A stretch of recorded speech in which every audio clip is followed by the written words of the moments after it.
Alright, just hold your horses. Wait a second. Do not hit that dislike button yet. Just hear me out. I don't hate Doom Eternal at all. In fact, I think it's a great game. I do have quite a few issues with it, and I definitely don't like it as much as the cult of pseudo speedrunners that play it. But be honest with yourself, would you have even clicked on this video if it had a normal title? No, because you have no idea who I am. You would have just scrolled past and ignored me. So cut me a break. Alright, let's just get straight into this, because this is just DLC. It's not a fucking full review. I will briefly give my thoughts on Ancient Gods Part 1, because I also played it right before I played Part 2. If you're just here to hear my thoughts on Ancient Gods Part 2, skip to this timestamp.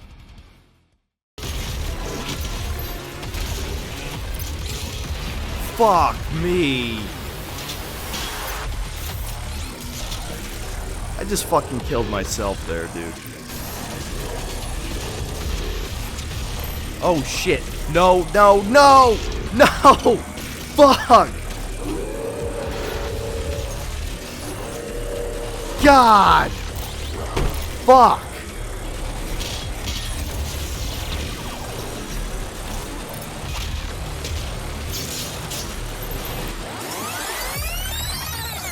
Yes!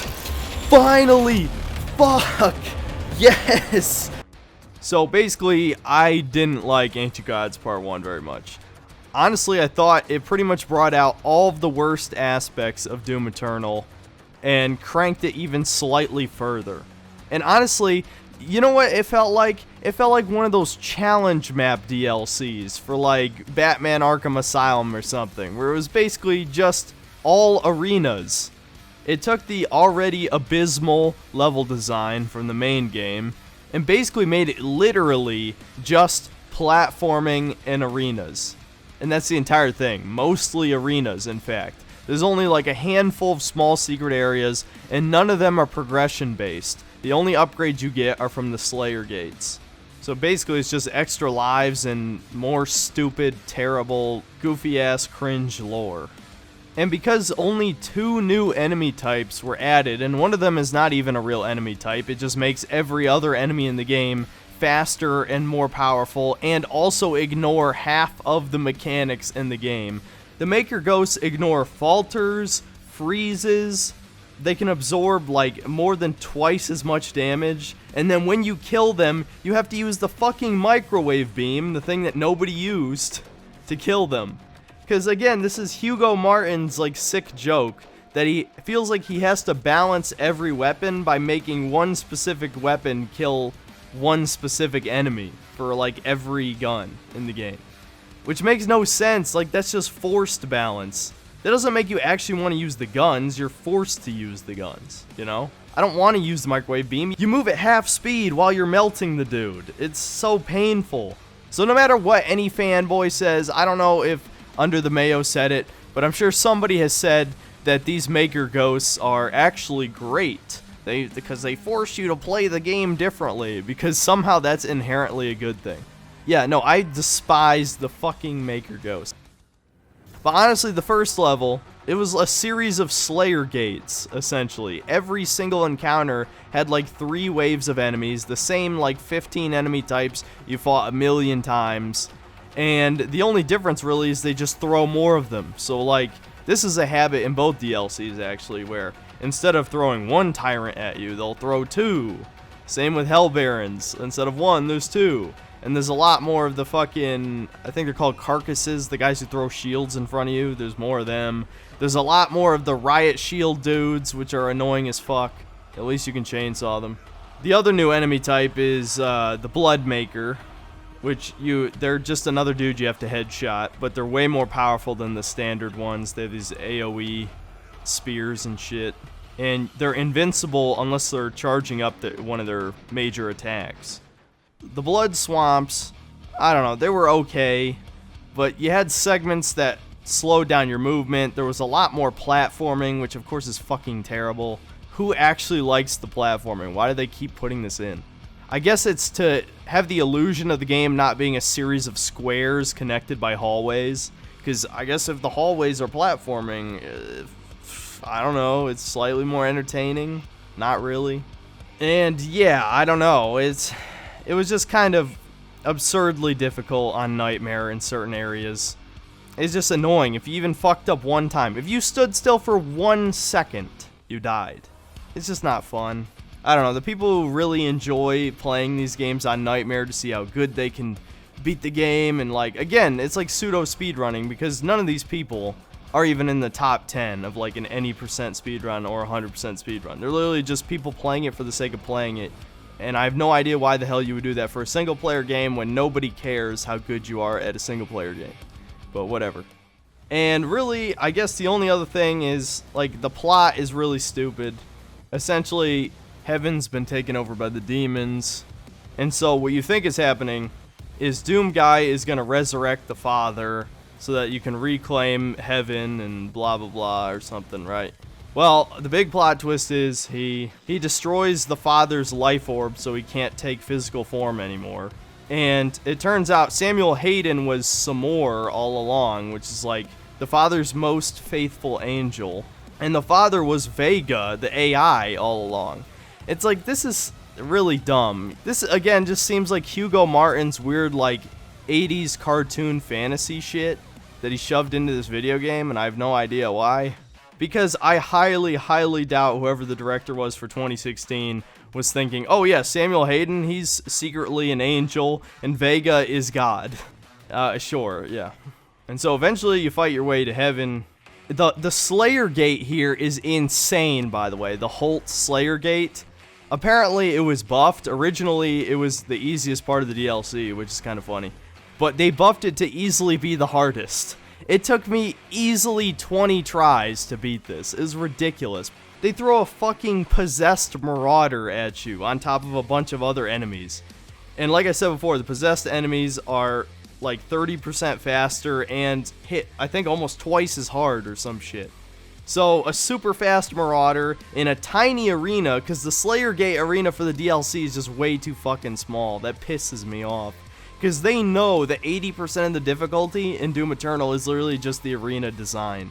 Because every enemy you're basically supposed to fight a specific way. No matter what people say about, oh, play styles. No, that's just using mechanics in a slightly different way. There are weapons that do high damage, there are weapons that do low damage. And some demons have specific weaknesses. That's about as far as the flexibility goes. You're still running around in a circle while shooting. That's the entire game. And goddamn, I was tired by the time I finally fucking beat it.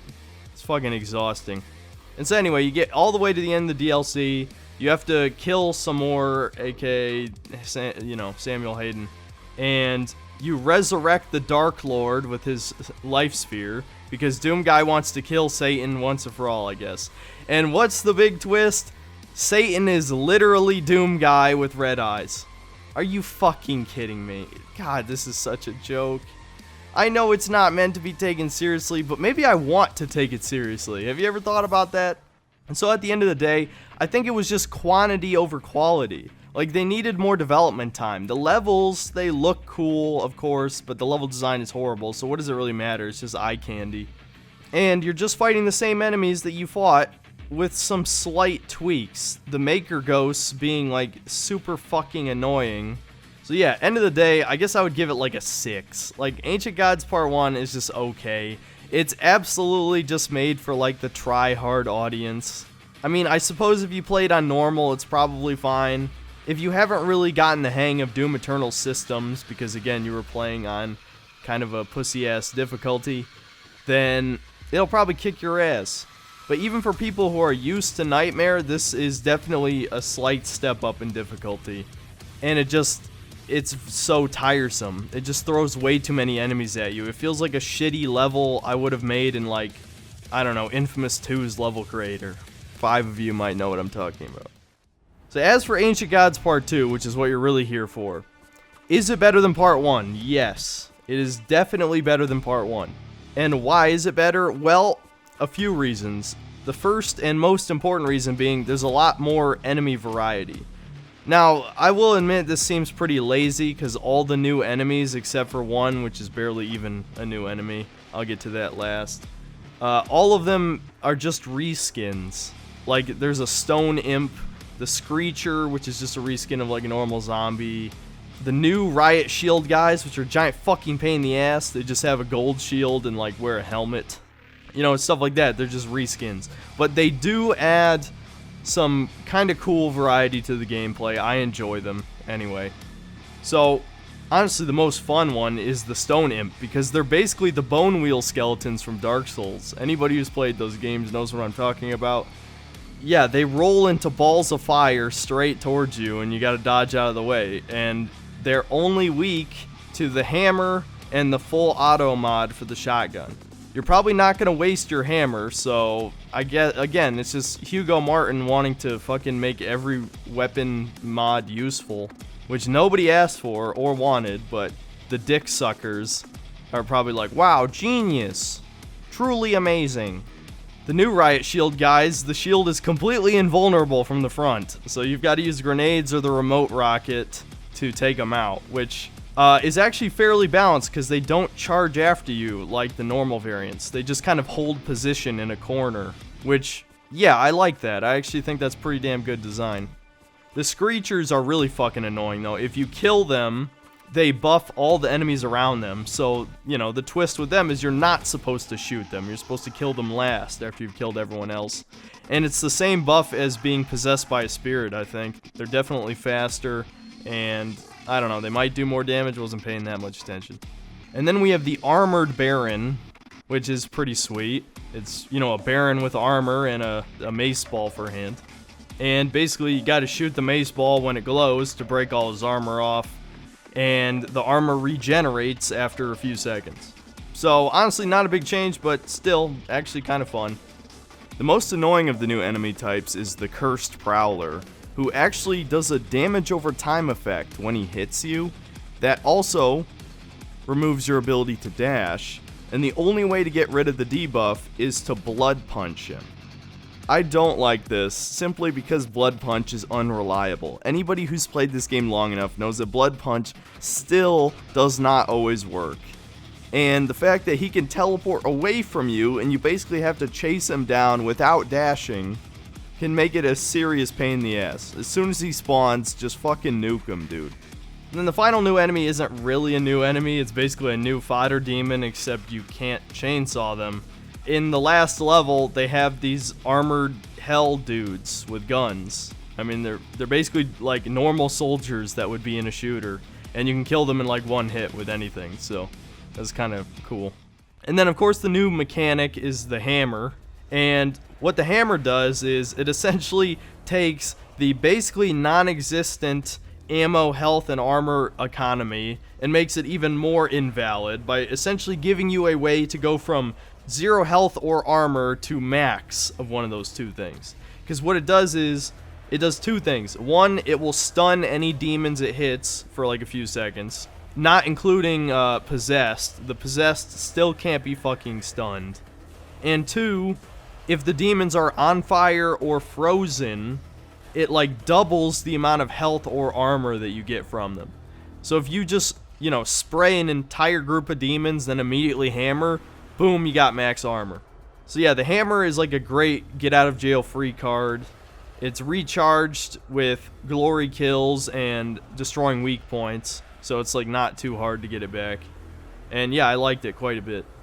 As for like the level spread and length, it's a bit shorter than part 1. Part 1 was like 5 hours, maybe 7 hours if you're playing on Nightmare, or at least it took me 7 hours to 100% everything.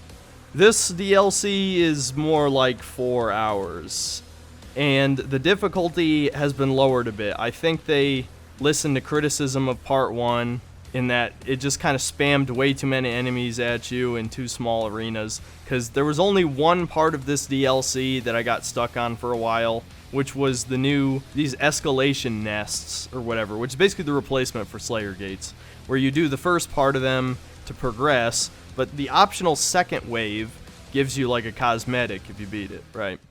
And the second one of these escalation gates was way fucking harder than the other two. Fuck you. God, look at this. I can't move. Literally couldn't move. Oh, what was I supposed to do there? Fucking. I can't. There's too much going on. There's too much going on. It's really just painful. It's literally just painful. Because it never ends. It never ends. Like, I want to know how much damage does a pinky do. Because whatever it is too high. It's too fucking high. What? You saw that, right? It didn't fucking work. What do you know? What do you fucking know? It didn't work. Like, I think it was basically just the arena. The arena was too fucking small. There wasn't any maneuverability. So you got all these enemies beating the absolute shit out of you. And, like, even in this arena, like a Marauder, which I have no problem fighting the Marauder now, like, at all. But because they throw other enemies, like, flanking you and chasing you down, like, there's a Doom Hunter in this wave, along with possibly some leftover invisible pinkies. You don't really have time to just stop and deal with him. Hard to say how much of this is really my fault, but I feel like in both of these DLCs, I was killed from enemies spawning behind me much more than the main game. I don't know what it is. I couldn't explain it. All I know is it's very, very just fucked to have an enemy spawn behind you and you die in like 1 second because it's like a goddamn armored baron or doom hunter or whatever literally just beating the shit out of you and you can't do anything about it. I'll even say that the level design has actually improved a bit in part 2 as well, as there are more varied encounters where the environment actually matters.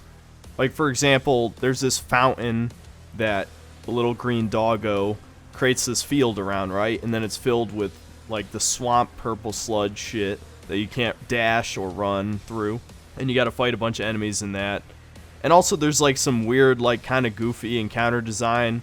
Similarly, the first time you go into one of those doggo fields and you get out of it, there's like 10 pinkies that like rush you instantly that are buffed.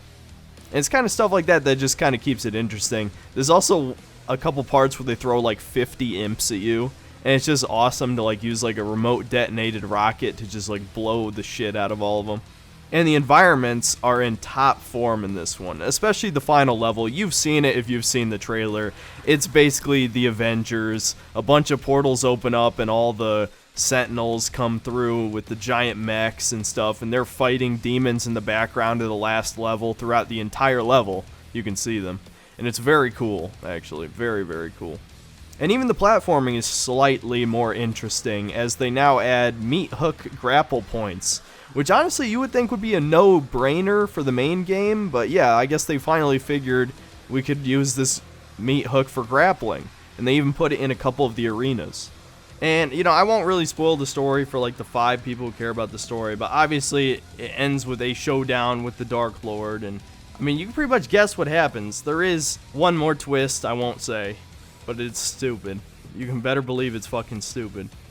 One sour note at the end is the final boss fight, which is really not very good at all. I've noticed this team struggles quite a bit with boss fights. I'd say almost none of the boss fights in this game are good, main game or DLC.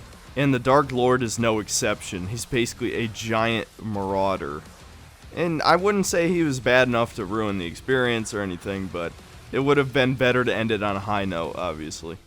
And so I guess to wrap this up, I actually liked this one. I thought it was pretty fucking good.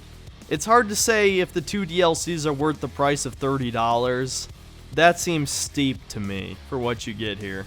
Because you're essentially just getting more of Doom Eternal, a little bit more difficult, and a few new enemy types, and it's a few hours long. I mean, if you're like the average person who plays this on normal or maybe hard, you're gonna blow through these together in about 6 hours, you know, 6 or 7. So is that worth $30 to you? Maybe, possibly. If you really enjoy the game, you've probably already bought these DLCs and you're probably satisfied with your purchase. But yeah, I'd say go ahead. If you like Doom Eternal, fuck it, just get them. Hey guys, thanks for watching. That Ancient Gods Part 2 announcement really took me off guard. I wasn't planning on talking about Doom Eternal again so soon, but, you know, I have to try to be timely and get in the algorithm, of course. Thank you to all my patrons. Every bit counts. And yeah, I mean, at this point, I might be taking a sort of short break, at least until the Binding of Isaac DLC comes out, because, yeah, I mean, I don't know, I just feel like playing games for fun for a few days. Constantly making content kind of drains you eventually. But yeah, I am excited for that. I am still slightly interested in Outriders enough to, you know, I'm definitely going to make a full review on it. And yeah, I mean, that's about it. I don't really have much else to say, not many other updates. You know, I respond to comments if you have any questions, you know how it is. So, see you next time, guys.